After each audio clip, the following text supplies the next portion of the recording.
ఒక పండిత రమాబాయి, అదే మరాఠవాడ ప్రాంతంలో ఒక పండిత రమాబాయిని మన వాళ్ళు లేపారు పైకి. ఆమెను కష్టపడి చదివించారు. ఆమె చదువుకుని ఆమె మంచి దాన్ని ఏమంటారు విద్య కలిగిన తర్వాత నాలాంటి బాలికలు ఎంతో మంది వితంతువులు అయిపోతున్నారు, బాల్య వితంతువులు అయిపోతున్నారు, వారిని నేను చేరదీయాలి అని అనుకుంది. చేరదీయాలని అనుకుని ప్రజలను సమీకరించింది. ఆమె ఎన్నో ఆశ్రమాలు బాలికల కోసం పెట్టింది.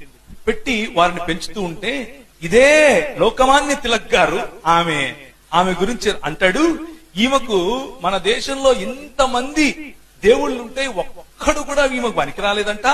ఆ యేసుగాడు ఒకడు వచ్చాడు, ఆడంటే ఫుల్ రొమాన్స్. ఈమెకి ఇట్లే రాశాడు, నేను సొంతంగా చెప్పట్లేదు, ఆయన రాసిందే మైండ్ లో పెట్టి చెప్తున్నాను.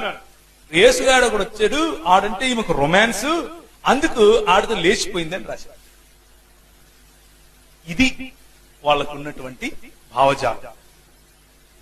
ఇది విభజించి పాలించే భావజాలం. ఇదేంటి ఇంట్లో పక్కింటోళ్ళకి చెప్పాడు అనుకుంటున్నారా? కాదు. మొన్నటికి మొన్న ఏ మార్చే మతం అని ఏబిఎన్ ఆంధ్రజ్యోతి రాసింది. 5 రోజులు వరుసగా హెడ్ లైన్స్ వేసింది, గుర్తుందే? ఆ విధంగానే ఈయన హెడ్ లైన్స్ లో రాశాడు.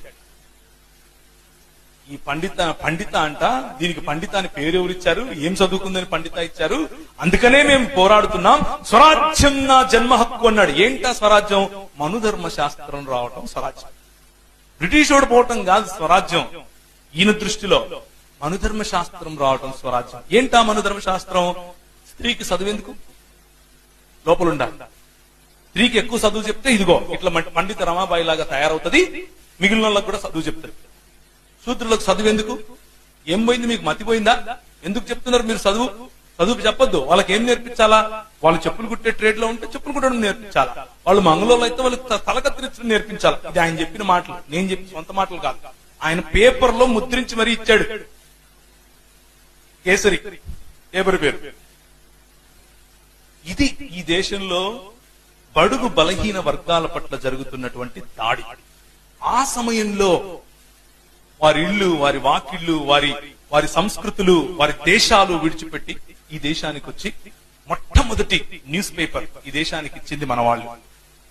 మొట్టమొదటి కళాశాల ఇచ్చింది మన వాళ్ళు. మొట్టమొదటి స్కూల్ ఇచ్చింది, మొట్టమొదటి బాలికల కళాశాల మనది, మొట్టమొదటి ప్రసూతి విభాగం మనది. అందుకనే వీరి పేర్లు చెప్పుకుంటూ వస్తున్నాను.